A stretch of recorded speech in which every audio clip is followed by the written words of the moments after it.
everyone. Welcome to the National Park Paws podcast. My name is Cynthia, and I'm the person behind the Instagram handle Milo the Shepsky and the adventure dog blog She and the Shepherd. I'm also the contributing author here at NPP. I'm over the internet with Ashley, the creator of National Park Paws. Hi, Ashley. Hi, Cynthia.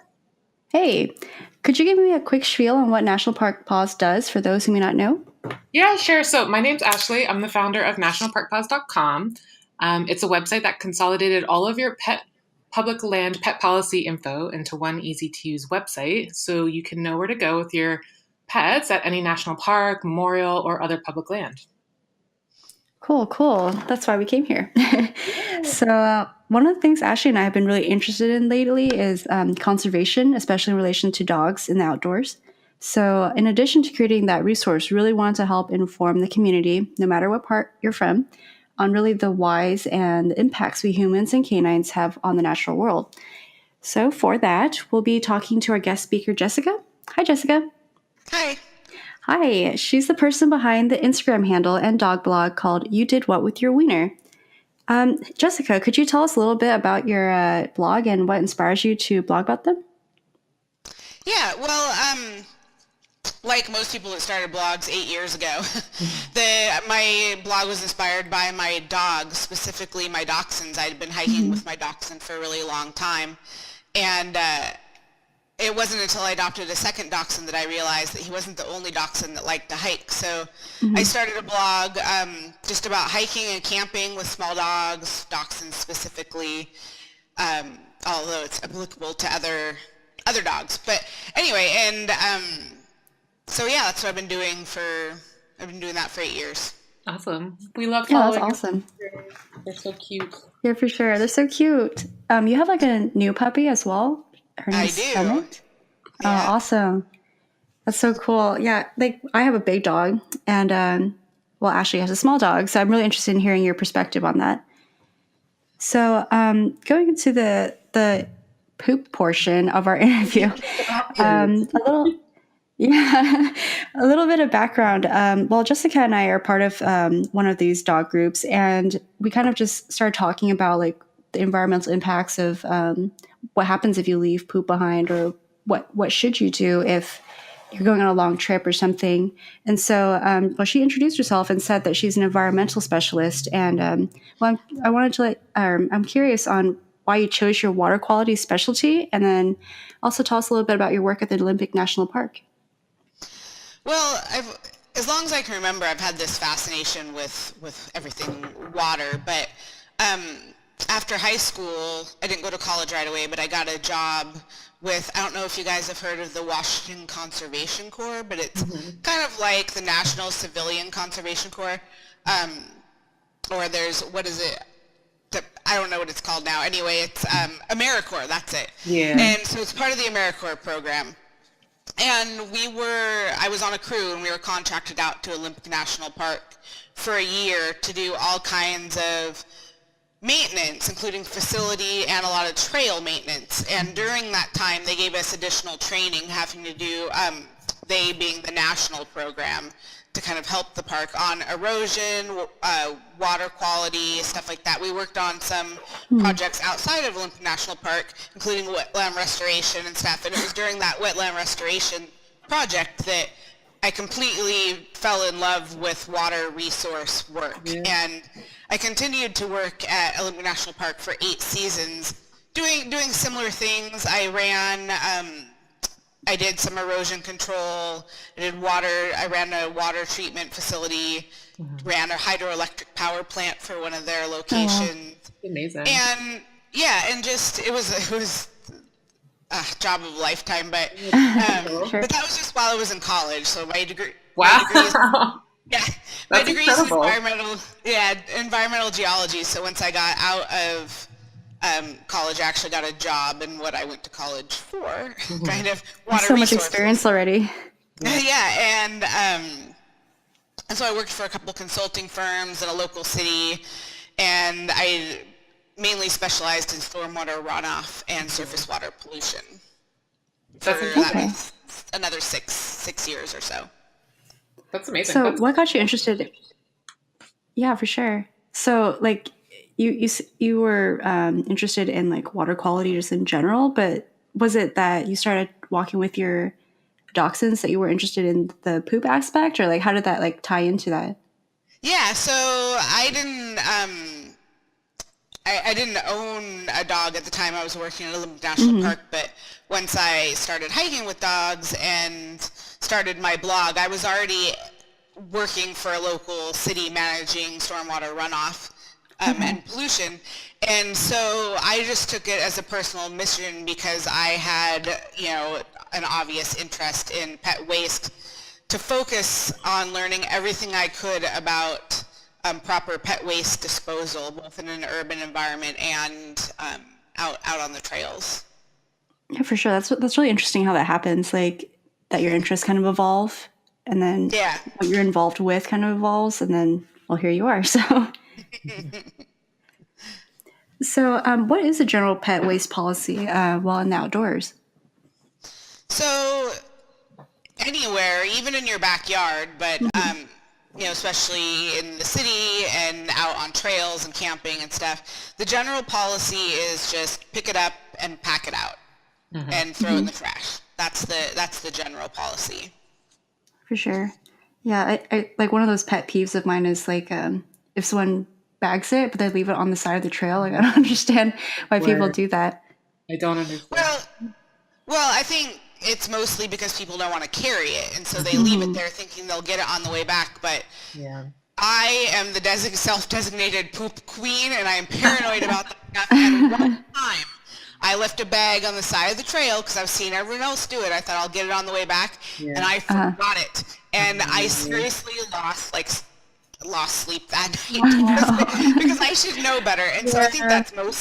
that's mostly what's happening is that Uh-huh. because sometimes it's a new fresh bag and you're hoping someone will remember and pick it up on the way back, and maybe they do. But I've seen a bunch of them that have obviously been there for a long time. So people are just mostly Yeah. forgetting that. They get talking to their friends. They forget Yeah. which tree stump they stuck it by. Yeah. I think a Whatever problem is reason too they when forget. people Yeah, do that. I've it's seen just that people. mhm. I've seen like when people do that, they'll bag up multiple bags. Like other people will see that bag there, and they'll be like, "Oh, this must be a good place to put my bag too." And then there'll be like little piles of other people's bags. They think it's like a dumping ground. So Oh my god. Yeah. not the way to go. Yeah, for sure. Yeah, it's just like interesting because like one of the things Ashley and I have been talking about a lot lately is like just leave no trace, and there's just so many different like levels of it that you Mm, like have to consider along the way. So like yeah, you did bag your poop, but like you kind of just left it there, and now not only is it potentially going to contaminate, but it's also like visually not very nice, and like the mm. scent as well. So it's just like all these little like nuances. Yeah, definitely. Yeah. So for that dog poop, let's just say you do pick it up. Is it better that you use biodegradable bags, and what conditions do you need for it to break down? So I saw that you had this question for me, and I'm going to try and make it short because this could be an Okay. entire hour conversation on its own. But basically, every bag that wasn't straight up plastic used to be labeled kind of biodegradable, but that was like 10 years ago. But since then, the FTC, the Federal Trade Commission, that's in charge of false advertising, and the industry that's involved with biodegradable products have come together, and it's basically been divided up. Instead of just one bucket biodegradable, there's a few different buckets. So Hmm. there's biodegradable, which just means that the whatever it is will it's a plastic-based product usually, but will break down in the environment during some kind of time frame. It was really loosey-goosey. Like there was no restriction on what type of time frame. But plastic bottles Huh. take Okay. 1,000 years to break down. So, Oh, but the FTC stepped in because they did a study, and people were taking biodegradable to mean, oh, it turns into dirt, and that's totally not it. So the FTC Okay. now has imposed anything called biodegradable must break down in 1 year under okay. normal disposal disposal, and it breaks down into CO2, methane, Sure. By biomass, minimal and things. disposal, do you mean like at a garbage dump? Well, that's what they're not totally clear on. Yeah. I'm sorry I asked. No, it's okay. So this is why this is a rabbit hole, but I was going to get to there, is that the short answer is no. Okay. Because yes and no. So, okay. So it must break down within a year under normal disposal environments. A landfill environment is kind of included in that, but the thing is, nothing in modern landfills will break down in a year. Yeah. So basically nothing should be labeled biodegradable anymore, because that means nothing. It won't break down in a landfill. Landfills are designed to be sealed environments. They're designed to mummify the trash, because when the trash does start to degrade, it leachate, and which was just like the juice, the trash juice, can get down into the water table, and by decomposing, it releases a lot of methane gas. So they're trying to keep that down too. So the next bucket is compostable, which is what most of us think of biodegradable poop bags are compostable. They break down under heat, water, and oxygen. So an aerobic process, they need oxygen into, like here's exposure. the key. Yes, so this is what most people thought biodegradable meant. Given those conditions, it breaks down into organic matter that turns basically into fertilizer. It has nutrients that can be added to soil and kind of give back to the earth. So that's compostable. Something that breaks down at a rate similar to leaves and grass. So everything compostable is also biodegradable, but things biodegradable are most certainly not usually, compostable. But so here's another rabbit hole, which I'm seriously trying to go over this briefly. But most municipal composting facilities will not accept dog waste in bags. They can't handle it. The bags themselves can gum up their machines, because it goes through a machine to be shredded before it actually gets to the compost pile. Also, some of them, their temperature isn't hot enough to break down the bacteria. There's a lot of other reasons. Here in Seattle, we have one of the state-of-the-art composting facilities, doesn't accept pet waste, bagged or unbagged. There's my friend who lived in upstate New York near Ithaca, I think. Their municipal composting facility did take it. So you have to check with yours.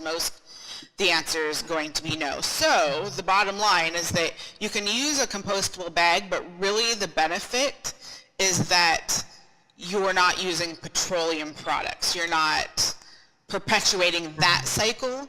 But as far as if you bag your dog poop, is it going to just turn to dirt?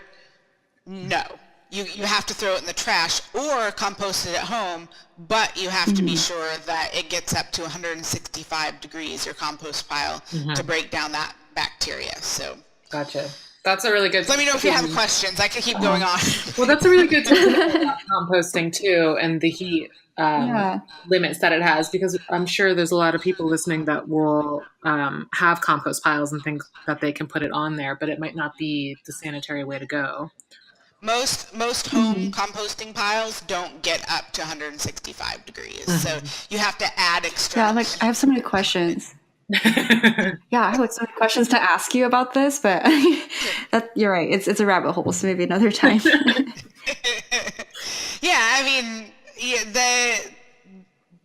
Just kind of to tie it together back to the first one. So as in with the different degrees of leave no trace, we're looking at what to dispose of pet waste as far as the least possible evil kind of thing. And we'll get into other questions later to address the why of this, but the bottom line is the least possible evil is picking up, putting in the trash, and sending it to a landfill. Gotcha. Whether you want to use compostable bag or not is up to you. I use them. It makes me feel good. I'm not perpetuating petroleum products. If you have the opportunity to use it, I mean. Yeah. For sure. It's just those little things that add up. Yeah. So yeah. Um, so moving on, the leave no trace principles, like we've been talking about, well, they state that human waste, at least, must be buried in the backcountry in a cat hole that's at least 6 inches deep, 200 plus feet away from a trail and water sources, and any used toilet paper must be packed out. I've always been really curious, like, what's the reasoning behind each of these kind of parameters for getting rid of waste? So burying it 6 inches deep, and it's supposed to be like 4 in desert environments because Hmm. the point is to bury it in the organic layer, and in the desert that's much thinner. But the organic soil has microbes that'll break it down. When it sits on the surface, it can break down via rain and other environmental factors that can basically wash it into streams and rivers before it has a chance to actually decompose. So by burying it, you're exposing it to more of the microorganisms that'll Hmm. break it down, and then less, well, pretty much no chance or very, very slim chance that it can wash away into water streams before it properly decomposes. That's why 200 feet away from um, for the trail is more of like smell. You don't want it to become like a That's waste more courtesy. freeway. Yeah, exactly. Waste freeway. But the reason away from the water is because like old style landfills that weren't self-contained, when it breaks down, there is a leachate produced, which can have basically the leachate then can still have bacteria and things and diseases, and it'll just filter through the soil, and that soil will eventually get those things out of there. But Hmm. I think someone determined that it's roughly by the time 200 feet have gone by, that water, that leachate has gone through 200 feet of soil, all of the bad stuff is gone. And then the TP is Okay. just because it doesn't break down nearly as fast as pet waste or human Right. waste. Okay. Yeah, that's really cool. Um, yeah, so we really want to know like the reasoning, especially behind all of these, because like it's kind of illuminating to know that the whys really, because I think like once people understand why, it's more like conducive to them to do these kind of things rather than just kind of leave it. Yeah, It's just I like, oh, agree. it's whatever, it's someone else's problem. Even with like toilet So, paper, I think some people would just think paper is paper. You know, Right. it came from right, a tree, sending it back to a nature. tree. That's not really the case. Yeah. Hmm. For sure. So for the backcountry, like if you're doing an overnight or maybe like a multi-day trip or even just like a long hike, sometimes it's not feasible to carry pet waste. I know this for sure because Miles is a big boy. He makes a lot of poop. So Yeah. what is the That proper way of disposing of it? So that is kind of the key difference. Like there are some other differences, but between hiking with a big dog and a small dog is the Uh, size of the poops. So right. it's easy for me to say that I disagree that that it's not feasible to carry out pet waste. I disagree with that. Hmm. But also my dog poop is probably maybe half the size of yours or less. So we'll just get that out of the way. But as a water Okay. quality specialist, I will, from that, wearing that hat, I will also argue that against the not feasible to carry out pet waste because Okay.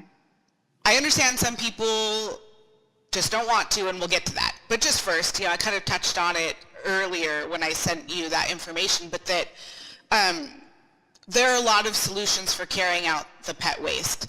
Or even human waste. A lot of Hmm. people, if there's not a pit, like a pit toilet available, in some areas you're required to actually carry out your own waste. So there's these dry pet like human just waste bags. You get that, you put it like additive in, and it kind of gels it so it's not going to spill in your pack. There are smell-proof Ziploc bags that are a lot thicker that you can put the waste in and stuff. But let's just say you don't care, you're not going to do it. I understand that.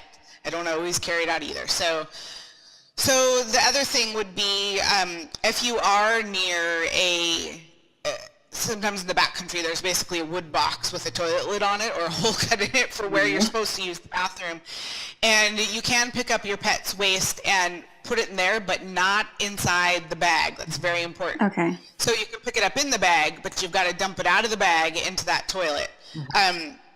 Definitely a downside to that, which is why I argue carry it out, is that it's gonna fill up that toilet faster. So because it's not just occasional human use, but and then like you said, you can bury it in the cat hole with those requirements. So if you're not going to carry it out, either put it in one of those toilets not inside the bag. So you'll have to carry that bag that has a little bit of turn it back inside out or whatever, so the poop's on the inside and sealed up. And put it in your trash. But at least it's not a big bag of poop. So. Yeah, like what Milo does actually, or what we do is he has a pack, and so he carries his own poop until we get out, or until we're able to take care of it. So that's what. Well, even inside there though, like people complain sometimes that they can still smell it because it can be pretty strong smelling. So that's why I suggest smell-proof Ziploc bags. They're not always like 100% smell-proof, but they definitely reduce the odor and stuff. We'll put some links to some in this article too online, so people can have resources which are helpful to other people. Yeah, for sure. So we kind of like already covered this in our discussion already, but I was just curious, like what kind of hazards does the environment and ecosystem face if it's not disposed of properly? And is it different between like more of like a wild area versus more of an urban area? So the biggest the problem with waste from pets and people is that it contains harmful bacteria, parasites. It can spread diseases. So in an urban environment, I'm going to kind of cover a little bit, I think, of the next question too. But we can. No worries. The conversation goes together. But so you're out in the woods, and a lot of people think dog poop is natural. We'll just leave it. I mean, bears poop in the woods, deer poop in the woods, things like that. So we'll just leave it. But the problem is I guarantee you the concentration of dogs on the trail is 1,000 times more in some areas than bears. They might come through a couple times a season maybe. So you're looking at the natural environment. Yes, it can handle waste, but not in that kind of volume. And so that's why you pick it up and carry it out, because otherwise it would just become a sewer out there. And all the things. And so in urban environments, same problem. So what happens is that bacteria and parasites and diseases and stuff will, in an urban environment, it can happen also in the woods, but it's way more prevalent in urban environments. That's why. So that's what I was talking about, stormwater. That's what I manage. Stormwater is when it rains, then whatever it is on the ground gets washed down the drains. In most places in the country, people often think, oh, those drains in the ground, they go to a sewage when I flush the toilet, and when it goes down the drain in the ground, it goes to the same place. It goes to a treatment plant, and that's not the case, actually. So in back in the old days, it used to be, and so there are still some remnants around the country of that, but for years it's been law that those systems are separated. So whatever goes down in the drain in the streets goes straight to the water untreated. So what happens is it rains, it breaks down the poop into basically a bunch of little poops, and it washes into the water, which can close swimming beaches a lot because it can contain the bacteria at such a level that it can make humans sick. It also contains a lot of phosphorus, which makes the algae, like feeds the algae, which can cause algae overgrowth. Yes, which algae, when it grows, takes oxygen out of the water, so that can be detrimental to aquatic ecosystem. To the fish. That's crazy. It can cause shade, so less food grows on the bottom of the lake or river or stream or whatever. And when it decays, a lot of times the blue-green algae especially will release toxins. And there have actually, in Washington State, there's been a couple cases of dogs dying from these toxins. And I used to do a lot of testing at our local swimming lakes mainly to protect humans, but for this toxin, because we'd have to close it if it was over a certain amount. So that's fairly common. But the diseases and the things, things like Giardia, E. coli, fecal coliform, roundworms, just dog poop the size of a pea can contain 23 million fecal coliform bacteria. Wow. So That's crazy. yeah. And then they like proliferate out there too. It's not like just what was there once they start growing. Right. Yeah, so I think you kind of touched on like the next part, but when when Milo was younger, one of the things that our vet told us is that there's a certain vaccination that we can take to kind of like help prevent like any kind of or a certain kind of pathogen from infecting him. Could you talk a little bit about that and like how common is it in comparison to all of the other ones? So I'm not sure which one your vet was talking about, but the only vaccinations for waterborne diseases are leptospirosis, That's what I'm about. which is the most common one vets talk about. It's really only 75% effective for the strains your dog. There's usually 3 strains in it for the strains that your dog receives, and so for the strains it receives, it's still only 75% effective for those strains. But there are a lot of other strains out there that can also make your dog sick that the vaccination doesn't cover. They just do the 3 most common because there's so many different ones. But that leptospirosis gets in the water. It's mostly in standing water. It gets from basically wildlife waste, gets into the water. There is a vaccination for Giardia, but it's not endorsed by the American Animal Hospital Association. It's basically not reliable. It's not reliable enough. I haven't even heard about that one. Most people haven't because it's not promoted by anybody, because it's not really, it exists, but it's not good. It's not very good. Use on National Park Paws a lot because it's listed in many pet policies to not let your pets drink any of the open water sources because they could become ill. Yeah. So is that kind of just playing it carefully? Because I know like he shouldn't drink out of like standing water versus like flowing water. So do you just kind of like to balance that? Or because I carry water for him, but that's not always like enough. Or sometimes I can't stop him fast enough. So could you talk about that a little bit? Well, so humans are more susceptible to get those kinds of diseases from water than dogs because our gut bacteria is different. And I mean, it's gross, but we're talking about poop. So whose dog has not eaten their own poop, another dog's poop, another animal's poop, stuff.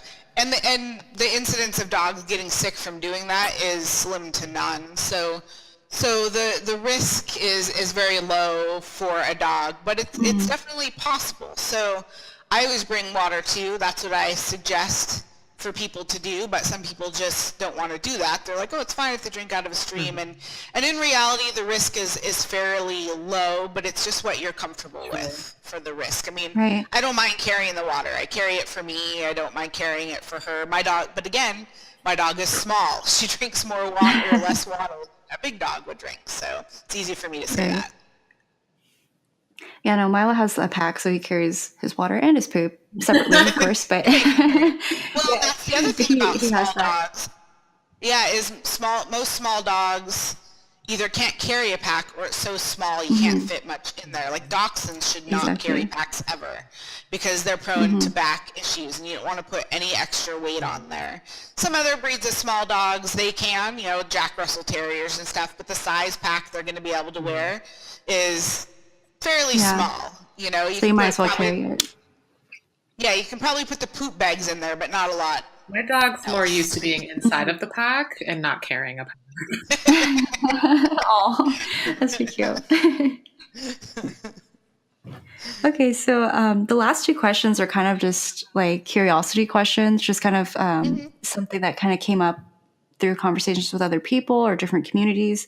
So the first one is, do different diets affect the microbiota of pet waste? Like if a dog is fed kibble versus raw, or like maybe wet food or cooked food, do you think there's like kind of a difference there? The only thing I can speak to that question as an authority is the answer is yes. So Okay. so Okay. I do know a little bit of information, but to be honest, you'd have to talk to somebody who studies diets, gut bacteria, different digestion processes and stuff to get a really good answer on that. But basically, yes. So if an animal eats mostly plant material, they're going to have less bacteria in their gut than a carnivore. That an animal eats meat. Different animals also digest whatever they eat different, so there may be more or less bacteria.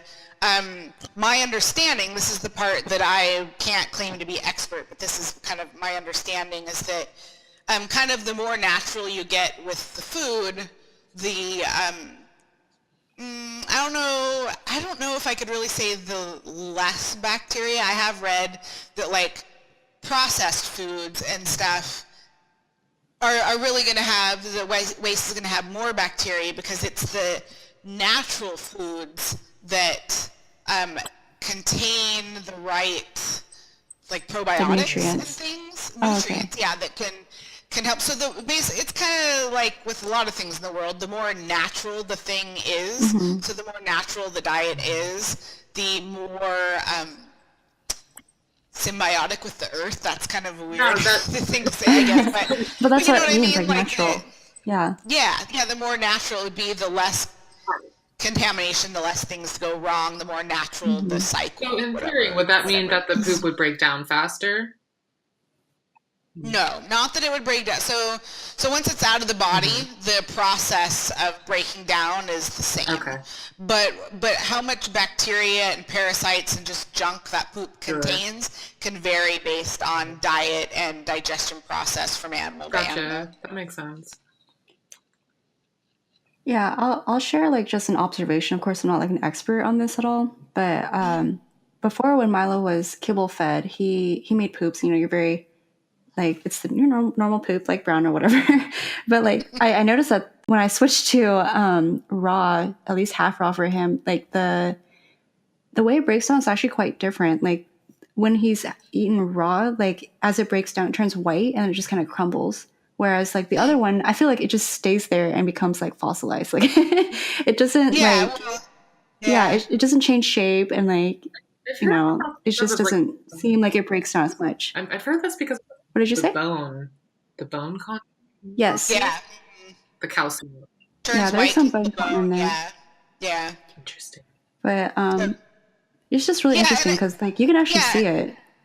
Yeah, and I mean, I guess as far as like the breaking down, so the process is the same, but kind of tied into that with the raw food. My dogs also eat raw. We're currently dog sitting dogs that eat kibble. Dachshunds, they're the same size.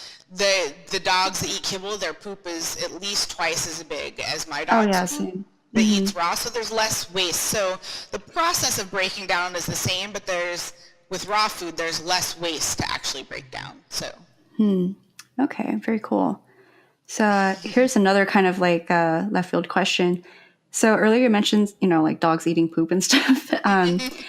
So one of the things like I've kind of noticed, especially like on backcountry trails or, trails that are horse friendly is a lot of the owners just leave the horse poop behind. And I found out that it's actually okay for horse poop to be left behind, but not dog poop. So I was wondering why is that?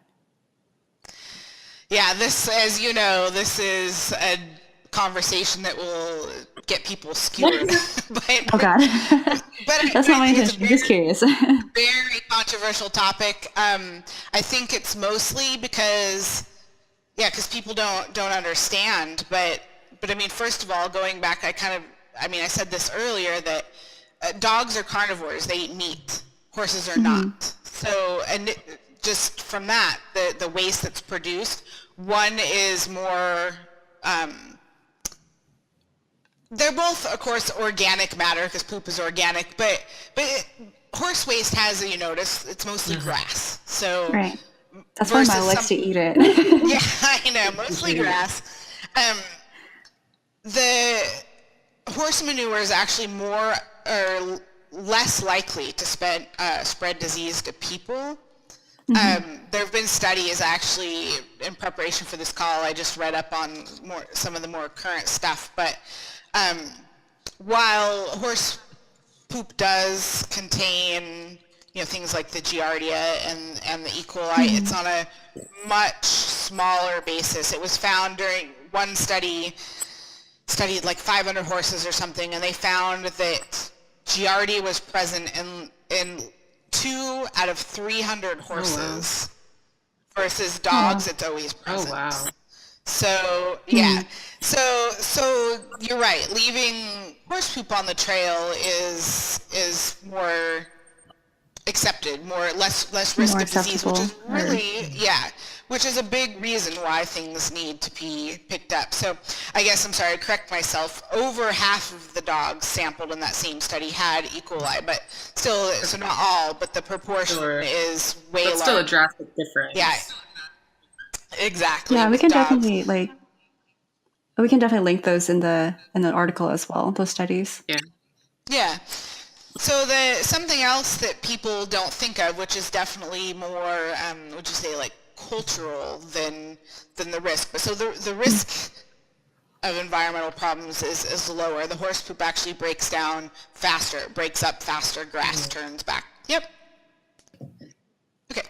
So another thing, people kind of don't think about when it comes to the horse poop is that there are some cultural aspects to it too.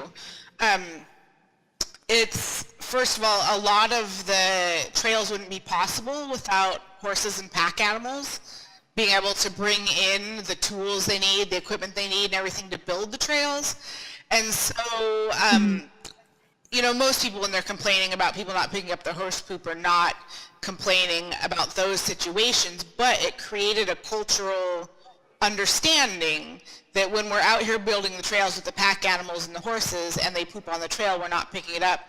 Therefore, regular old people don't have to pick it up. And here in Washington, we have the backcountry horsemen, and they're some of the first ones to go out in this beginning of the season and clear trails. So these trails wouldn't be cleared if it weren't for the people on these pack animals, which leave waste. So it's kind of like they're doing us a favor. Are we really going to complain? So kind of like a little thank you. We're going to complain about it. But the other thing, just from a safety standpoint, is the horse poop on the trail environmentally and health risk is very low. But there is a much higher risk if you're expecting someone to dismount their horse on a narrow trail and do something, attend to something else that's not their horse, to pick it up. And then, unlike dog poop, like, where are they going to carry it? There are things, the horses in the streets, a lot of times Central Park and stuff, they have basically poop bags that go behind them. But those horses are hooked up to a carriage that has a structured framework they can hang that bag off of. I think there is a way to do that with horses that are just like solo, no equipment on them, just a rider. But it's certainly not very practical, and I don't think I don't know enough about that, I guess I'll just say. But so if you're looking at the effort to clean it up versus the safety and the risk of leaving it, there's really not a problem with leaving it. Besides, people, I do see people in mountain bike forums complaining a lot because they get horse poop on them, but it's gross, I guess. Oh God. But it's unlikely to make you sick. So. Okay. Well, that's really, like, so many different questions I have now, like, after talking to you. More questions. But I mean, like, more questions, because it's just also fascinating. And so, I'm really glad that you could come and speak with us about at least some of them, and that we can share that with other people. I appreciate you guys inviting me. Like I said, I would talk about dog poop in the woods all day if I could. Seriously, that would be a dream job. To be like, I've even thought about in our local area, just as a passion project, starting up so I don't know if you guys, I don't want to get too off track, sorry, but in Boulder, Colorado, there are a lot of dogs on the trails. there are tons of dogs on the trails here in Seattle too. Well, in Boulder, Colorado, they have these things you have to get in order to hike with your dog off leash on a trail. You have to get what's called a voice and sight tag, which you pay a certain amount of money for. Your dog, it's similar, I guess. It's Bark Ranger would be voice and sight tag light. Like you have to go through this program. Your dog has to actually demonstrate a recall, things like that too. But part of what they go through is the in the training, of course, is how to properly dispose of pet waste and everything. And I don't think that some kind of tag like that would be possible, but I would love to travel around Washington State or wherever and give hiking classes. I mean, no one's probably going to want to come to a hiking class that's like, hey, I'm talking about dog poop. Why don't you come listen? But You might be surprised. well, the awareness is becoming more and more, and people are becoming more curious, which I really love. I think there's a definite desire for people to be more conscious of how their acts and the way that they hike with their pets affects their environment. Yeah. Ultimately, they're going out there to enjoy the environment. So I think they do want to be informed. I feel like a lot of people are feeling that they don't have a good resource or something. Well, and I so think, if any of our listeners or readers would like a poop class in Seattle, let us know. yeah, well, We know who to go to. and but what would probably do well, which I have thought about trying to float for some of the, the idea by some of the outdoor related companies around here and stuff, is a leave no trace for dogs class. Definitely. Oh, yeah, for So, sure. I mean, not just poop, all of the things involved, but definitely get a lot of poop talk in there too. So. Yeah, well, that's the main thing, isn't it? Yeah. No, yeah, we Thanks could. so much I don't for know. all That the could definitely be information. something. I'm probably going to have to message you on the side to get some more questions on that, some more answers and questions on what to do with poop. Sure. No problem. Yeah, like this definitely opens up the doors to I don't know, maybe some more collaboration. But like I personally would be very interested in something like that. You probably have more resources, but yeah, it's really great that we're able to come together and collaborate on a topic like this. So yeah, thank you. Thanks so much, Jessica. Yeah, you guys have a good day. You too. Bye.